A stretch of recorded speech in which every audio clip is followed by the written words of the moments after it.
Are we set, guys? To the last one. All secure? Sounds great. Let's go diving. Jean-Michel! What is it, kids? What's going on? Can you help us find where Spongebob Squarepants lives? But we can't find Bikini Bottom. You mean somebody lost a Bikini Bottom? Bikini Bottom is where SpongeBob SquarePants lives. SpongeBob? I never heard of SpongeBob. I've heard of a tube sponge. And I've seen a vase sponge. There are barrel sponges too. Of course, but there is no SpongeBob. We've seen him on TV. Let's get to the bottom of this. This is Jean-Michel Cousteau. Is this Steven Hillenberg? Well, Steve, I hear you have discovered a new sponge species called Bob Squarepants. I want to see it. Oh. You created SpongeBob, and to see him, I have to turn on the TV. Well, let's have a look. Ah, so this is Bikini Bottom. And this guy's SpongeBob, Jean-Michel. Quite a happy-go-lucky fellow. Yep, he's always a kid at heart. Well, Steve, the sponges I've seen over the years don't have this personality, so to speak, and they don't resemble a square kitchen sponge. But they're not just blobs either. They're full of energy and keep busy. When I created SpongeBob, I took a lot of creative license. A main character just staying in one place that looks like a blob isn't very exciting to watch. True, but sponges are important. They are the filters of the sea. Some long and narrow, some short and fat. They can get bigger than 2 feet in diameter.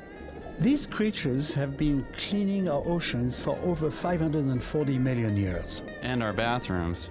Well, most of the sponges we use in our homes don't come from the ocean anymore. Right, those are fake sponges made out of cellulose. I always think of SpongeBob as being a real sponge. He's just square. And sponges have quite an appetite themselves. I'll say, SpongeBob can't get enough ice cream. True sponges filter food from the water. They aren't picky. They go with the flow. Sponges are really odd animals. I mean, most people think that they're plants. I think they're so unusual and special. In fact, researchers believe that chemicals in sponges may cure cancer and other diseases.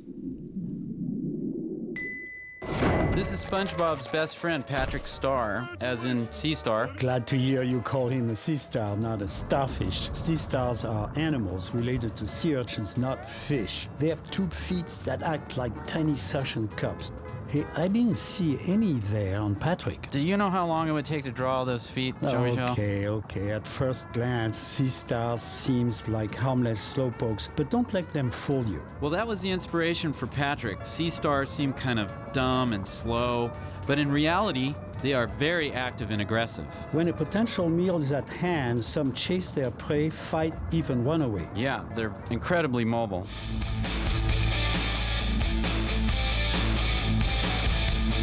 They control population of other species on the reef by eating them, keeping things in balance. Well, then Patrick is definitely true to his kind. He loves to eat. And their eating habits are strange. Get this.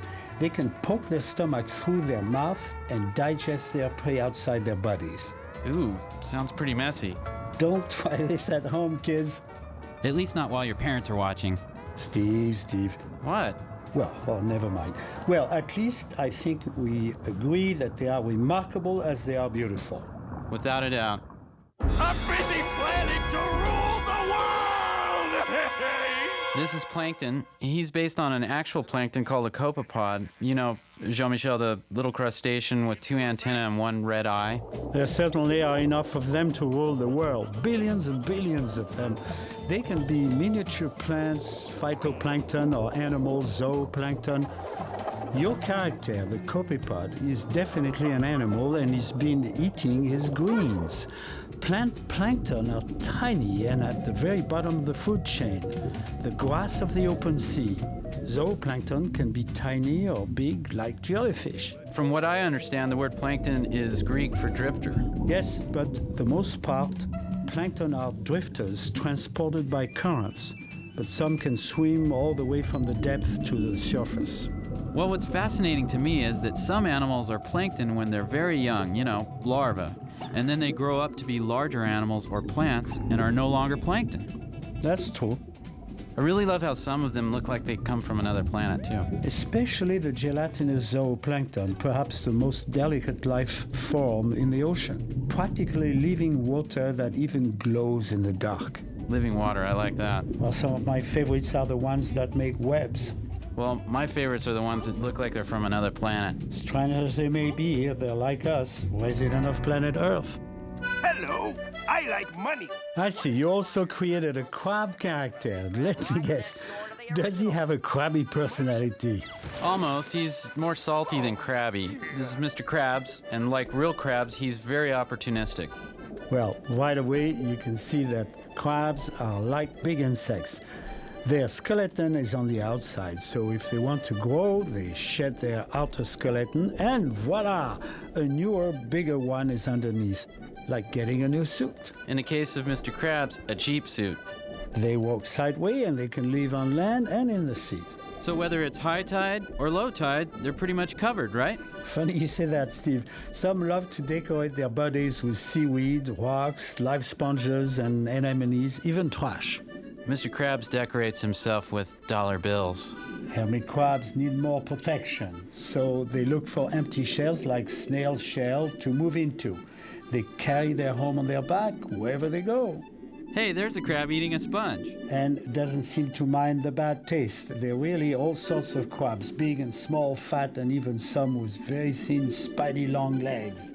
I'll have to use this one for a future character design. You could call it stringy, skinny. Hey, can I use that? Sure. Oh no, this is terrible. Who's gonna sign my paycheck?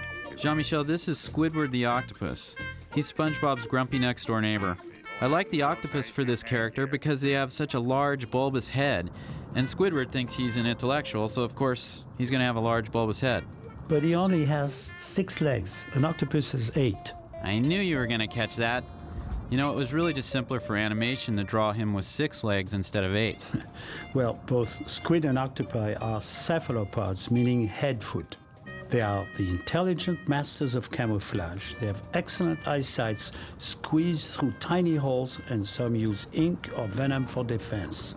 We've tried to do jokes with Squidward releasing ink in the show, but it always looks like he's pooping his pants. More than I needed to know, Steve. I'm sorry. They can get big. An octopus can be 500 pounds. According to researchers, a giant squid can be 60 feet long, yet we've never filmed them. And both the squid and the octopus can be small, like the market squid. They are the example of diversity, being about as weird as any group of critters in the sea. I love the weird ones. Hey, isn't that a cuttlefish? Now they have more than 8 tentacles, right? They have 10, actually. Like the octopus, and cuttlefish can change their looks depending on their environment.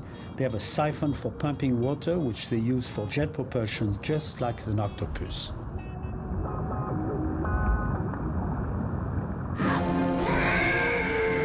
Wow, this doesn't look good. Is this the end of SpongeBob? No, but he'll be more cautious the next time he stops for ice cream. He's being tricked by one of the most bizarre creatures in the sea. Bizarre and sneaky. And ugly, but I adore frogfish. I'd let you in on a secret, Steve. My nickname is Frogfish. I'm sorry to hear about that. Well, these guys have a big mouth. Their squirmy thing is a lure, a built-in fishing pole. Frogfish have perfect camouflage, so they find a good hiding spot, lure the fish in, and whammo, dinner is served. Well, in the movie, we changed the worm lure to ice cream sundaes because that's what attracted SpongeBob and Patrick.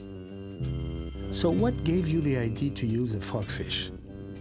While we were making the movie, I saw one while snorkeling on a reef in Hawaii. It was hiding out on this big yellow sponge, believe it or not. I watched it creep along on its little feet, and I thought, I've got to use this in a movie. It's so fascinating. They really don't like to swim. They're simply not made for it, so they use their fins as feet to walk short distances and at times even gallop. Gallop? I didn't see that when I saw one. It's true, they may seem clumsy and awkward, but at the right moment, they can really move. Well, they may seem ugly, But there is something that is truly disturbing under the sea. And what's that? The wastelands in the ocean, places that were once vibrant and thriving with life. You mean bleached and dying coral reefs. You know, SpongeBob, there's a lesson to be learned from all of this. What's that, Patrick? I mean, look how beautiful the ocean can be. Life and color everywhere. It's too bad that humans have had such a negative impact on it. Yes, it's sad and it's a problem. If we don't do more to understand and care for coral reefs, we may lose them for good, possibly in less than 30 years. Look at that, the reef has lost its color. When the coral reef looks bleached, it's sick. It's lost the ability to work like a city under the sea. It cannot support life. It's sad but true. Human activities damage the reef. It looks like someone dumped sand on the reef here. That's called sedimentation, caused by runoff from land. It smothers the reef. Eventually, our life will be affected by our poor treatment of the ocean. But we humans can do something about this, right? Right. It's not too late to protect the ocean. Thank you, stranger! Now, this is one character I certainly know. Unlike you, Jean-Michel, this diver is not such a nice guy. He's the villain in the movie, modeled after an old-fashioned hard-hat diver from the late 1800s. As you know, they didn't swim, they walked, and must have looked like towering giants to anything living on the ocean floor. Diving in the early days was very dangerous. To explore the ocean, the first step was to put on a thick suit and a heavy helmet and pump air down to the diver. It was difficult, but the connection between humans and the ocean is critical, and to better understand and protect it, we must explore. Our lives depend upon it. What's up with Mr. Stripes here? He's demonstrating the second step. To put the air needed to breathe in a tank the diver could take with him. The equipment was uncomfortable. Movement was difficult and the air supply was limited. But then my father and Émile Gagnon invented scuba and everything changed.